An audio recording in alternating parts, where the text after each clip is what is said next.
Welcome, everybody, to Manny Diaz's weekly press conference. The ninth-ranked Hurricanes are set to play Duke and Durham this Saturday night, an 8 p.m. ACC Network kickoff. As always, we will start with an opening statement from Coach Diaz and then go right into questions. Coach, take it away. Okay, thank you, Carter. Just happy to be back here and back in a game week and be able to talk about a football game.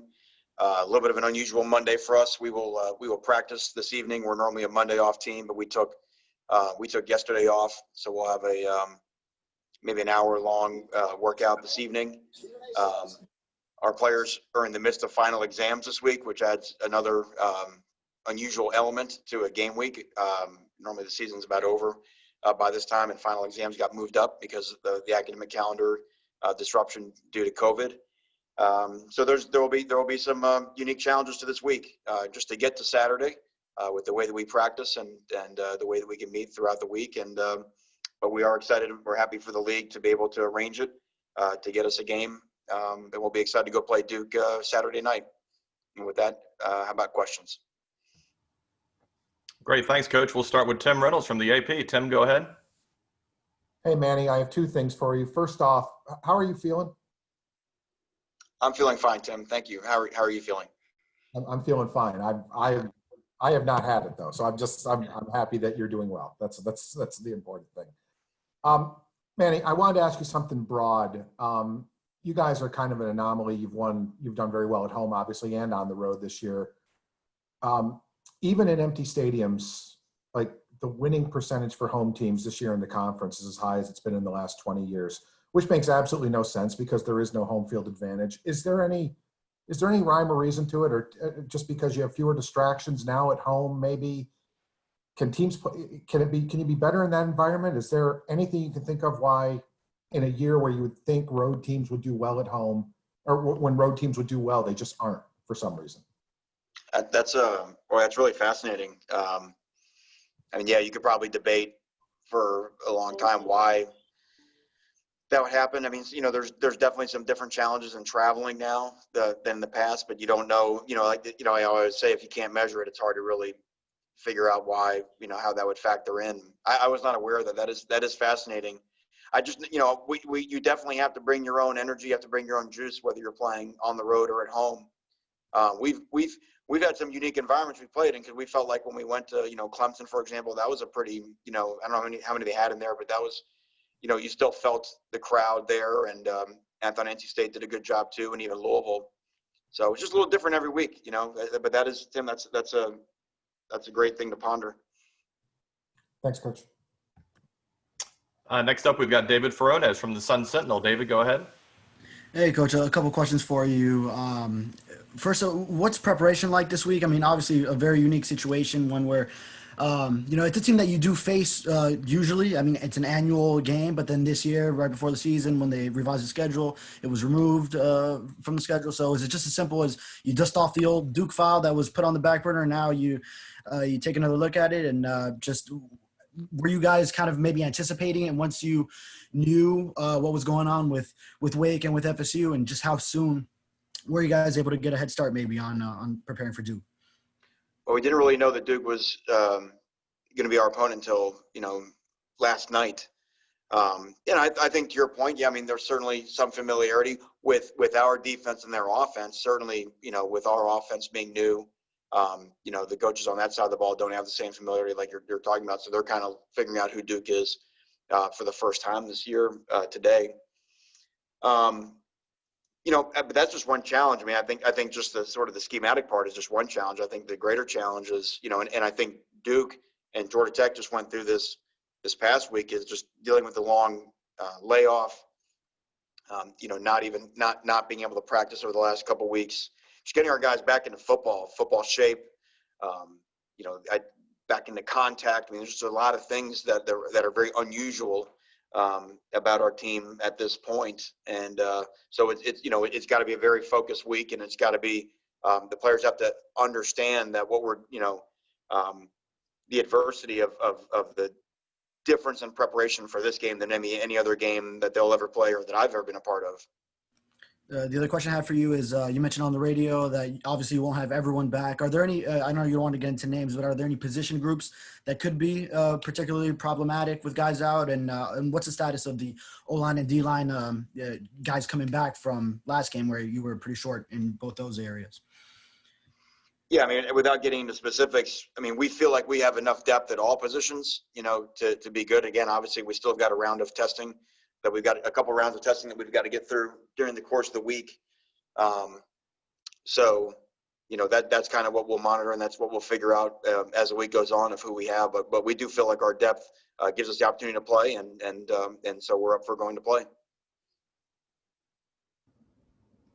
Next, we'll go to David Lake from 24/7. David, go ahead.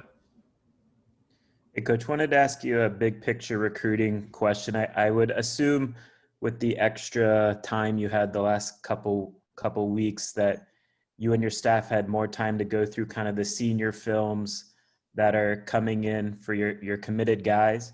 I know you can't talk about specific guys, but just in general, how good are you feeling about how the class is performing this senior year? I guess what has impressed you most about what you've seen from the class as a whole with their senior films coming in? Yeah, David, I mean, just talking in generalities, I mean, we have been very excited of what the guys have been able to do. And again, just such disruption, I mean, some players just getting 3 or 4 games, some teams having a hard time, even playing what amounts to half of a season. But you only get your senior year in high school once. And it's been fun to see the guys go out there and make the most of the opportunity. Some teams, some schools only getting to play a 2 or 3 game regular season before they got in the playoffs. Obviously, there's a tri-county playoffs going on, which is a little bit separate from the Florida deal. And you want to see your players play their best their senior year and not, to sort of rest on their recruiting laurels. And by all accounts, we've been very pleased with our guys and watching them go out there because we are always evaluating our guys even their senior years. And so excited for the guys that are still playing to finish strong in the state tournament and the state playoffs. And it won't be long before, a good group of them get here in January, which is crazy. Because tomorrow's December. This is a weird year. I know one of the reasons why you wanted to change the offensive system from last year was obviously results on the field, production on the field, but also you wanted a system that would attract recruits, be attractive to recruits. Do you feel like that has played out that way this year?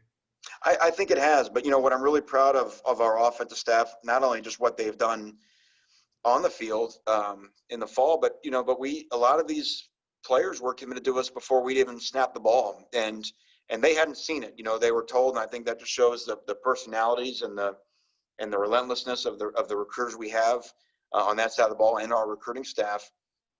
And you like to see our players' trust be rewarded and saying, yeah, it's going to look like this. And then the season comes, it does look like this. And everyone in this building, I think our recruits know that it's not even anywhere near where it's going to be with what we feel like we can be offensively. So yeah, I think that's been one of the great, storylines of the year. Next, we'll go to Tom D'Angelo from the Palm Beach Post. Tom, go ahead. Hey, Manny, good to hear you. Feeling better. You said last week you were coming into a week this week, you said starting this week, something that you had no idea what to expect. And I guess last night kind of just started that, something I'm sure you've never been through in your life, finding out who you're playing on a Sunday night. So just because of the way it's been and everything you guys have gone through, would that make it just easier to adjust? Like you said, this is a year of adjustment. You guys have to be ready for anything. So coming into today, when you talk to these kids, when you see that it's a different opponent, that you're actually playing a game, what would that be like? And do you think it's just, okay, whatever's next up, we just go do it?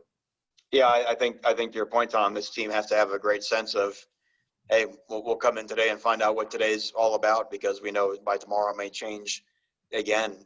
I do think this, just, we did have some meetings this morning and just talking to some of the assistant coaches and some meetings I was in, I do think the kids are very excited to be back. They want to play. It almost reminds me of, when we got back together again in the summertime. These kids want to play. They want to finish the season. And you don't ever know, just with what we went through and what you see going on around the country.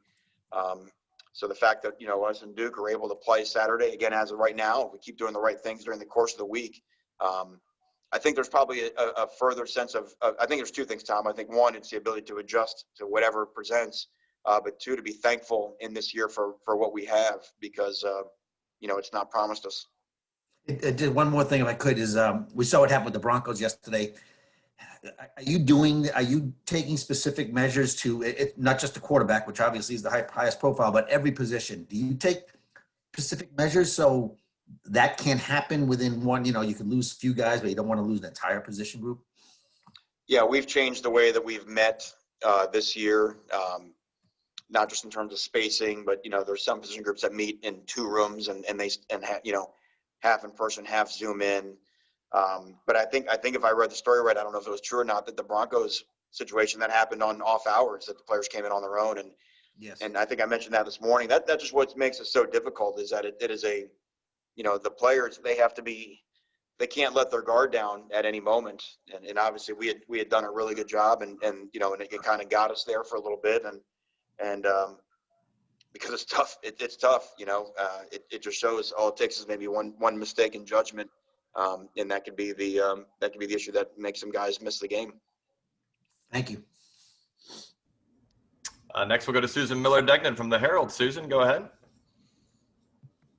Hey, Manny. When you go through the COVID testing on Friday, I guess any day, but Friday I'm talking about, do you make sure that you wait to get all the test results before leaving on an airplane to prevent situations where you might find out once you arrive that someone tested positive who was with the team? And I do have a follow.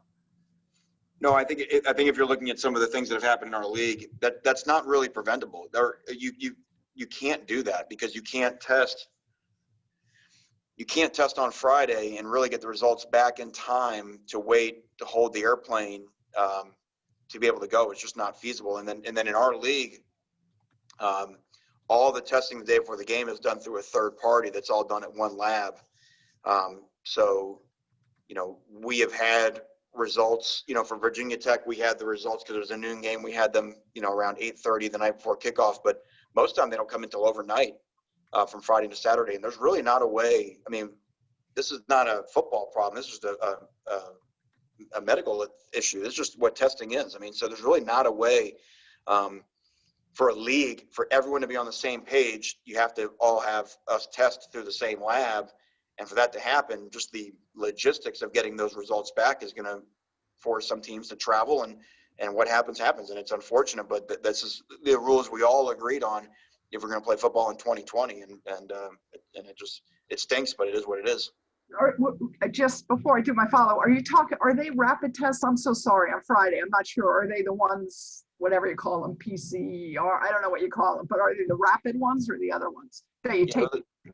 They're the PCR tests that they have to go to a lab and you get the results back in, like I said, however many hours it takes. Okay. So. Okay. And then the other thing about practice, Tom was talking about position groups and stuff. How do you do in practice? You're talking about meetings, but especially with the O-line and there with the quarterbacks, how do you in practice keep them, O-line, whatever, quarterbacks away from each other? How do you practice? Well, that's been, this has been what we've been doing since July, when we had our first walkthrough in late July. What we've always said is football is football. When we have to line up in a formation and run plays, we have to do that. When we don't, our coaches are relentless about just, spread out, stay away from each other, and guys, they get that. And of course, our players will have a renewed urgency for that, just given to, the games that we've missed recently. And then I think we talked about this earlier in the year, Susan. That's why we went on the stop clock and found out exactly how much close contact happens in the nature of practice, position to position, player to player. And on the clock, we found out that's not that much. So really, it was about controlling, and has been for us, trying to control the unnecessary close contact of just people just glomming together and just being together when the game doesn't require them to be together. Thanks, Manny. Okay, got time for a couple more. We'll go to Andrea Adelson from ESPN. Andrea, go ahead. Yeah, I wanted to ask a follow-up to what Tom was asking, and we've talked about before doing everything right, having all the protocols in place, and yet coronavirus still seems to find its way in. Now that you all have gone through this, and obviously other teams are going through this right now, is there anything that you've learned throughout this process maybe that opened your eyes a little bit more that you didn't know? I think we knew it. It's kind of like, Andrew, it's like playing a game where you've got a really tough opposition, and you still are trying to do right, but the opposition is what it is, and as I mentioned before, no amount of good behavior can make up for a mistake, or once it gets in and its ability to spread. So I think we've learned that you've got to.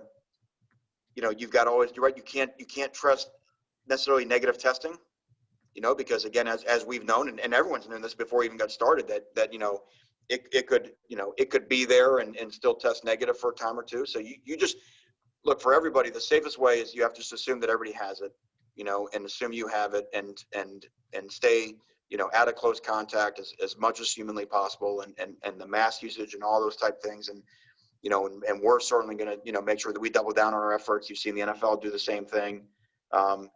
So yeah, I think it's just when you go face to face with it, you see how really difficult it is. And then seeing some of the stories of some of the people that have had it, staff, that's why I don't like talking about individual anecdotes of having it, because we've got so many in our program, and so it's just, we've said this over and over again. It is to be taken very seriously, and we're going to try to do what we can to get through December. Next, we'll go to Barry Jackson from the Herald. Barry, go ahead. Hi, Manny. So glad that you're feeling better. Couple of things. We've seen nationally a few players opt out the last few days. Has any player informed you that they're opting out the rest of the season? And the other thing was, have you and Rhett and Garen had a chance to talk yet about Navon Donaldson and whether he's going to be simply a backup who's available to you these next couple of weeks, or whether you guys want to open up the guard competition for him to compete with Ja'Kai and DJ Scaife? To answer your first question, no one on our team has opted out for the season. And then in terms of, moving Navon in, I think we just got to get on the grass today and find out exactly where we're at and where Navon's at. Even his ability to play in the Virginia Tech game would have really been his first action. And then the hardest part, Barry, is just, even when you talk about open competition, how are we going to be able to practice this week? The limitations on our practice week are going to be difficult for anybody to really. There's only so much, rock'em sock'em robot you can do out there on the grass this week because of the different guys we have coming back and sort of different stipulations on different players. So we will do what we always do. We're going to put the 5 best guys out there, or the 11 best guys out there that we feel like give us the best chance to win. We're happy we have Navon back. He worked really hard through his rehab to get back to this point, and as the week goes on, we'll look at what role we feel like he can play on Saturday and beyond. Thanks, Manny. We'll wrap up with David Wilson from the Herald. David, go ahead.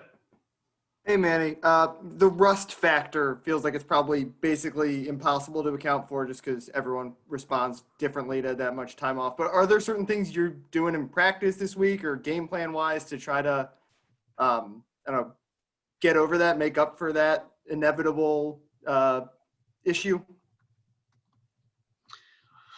Well, I don't know what I'd love to know what play call takes advantage of, that bypasses rust. No, I think what we will talk to our team about is, the only thing that is anyway similar is a bowl game where you have, a long layoff, but it's not a bowl game because you haven't had a normal week you haven't had your normal bowl practices like you would normally have.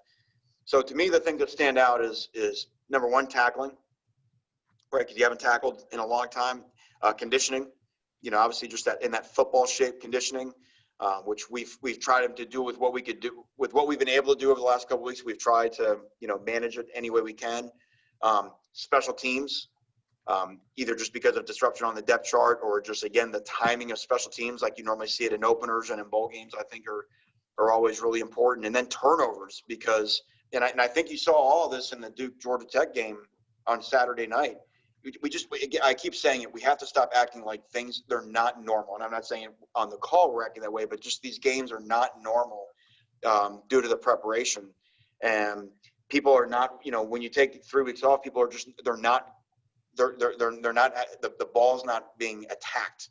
You know what I mean? And so things like turnovers, ball security, as I mentioned with the tackling and conditioning, I think those are the things that you really double down on. So maybe the real answer, David, is you try as hard as can to double down fundamentally to make yourself hard to beat, and hope that, that the scheme will take care of, the scheme will look better if the fundamentals are better. And then practicing, you've obviously said a couple of times it's not going to be a normal week. Is there anything specific that you can't do this week just because of numbers or certain, does practice have to be shorter because guys aren't going to be in great condition? You got to kind of build them back up. It's not what you can't do. It's who can do what you can normally do. So I think that's a different thing. I think we've got, we don't have, normally you've got one team of all these guys that can just do whatever's on the practice schedule. And I think as it goes now, you've got these amount of guys that can do this. You got some guys that maybe can't do that on Monday, but they can on Tuesday, or they can on Wednesday, and so on and so forth. So I think that'll be that'll be the part that'll be interesting. Just, everybody getting what they can get to make sure that they're ready to go on Saturday night. Great. Thanks, Coach. Thanks, everybody. Just a reminder, our 2 coordinators will be available at 1:30, and that's on a separate Zoom link, and we will see you later in the week. Thank you.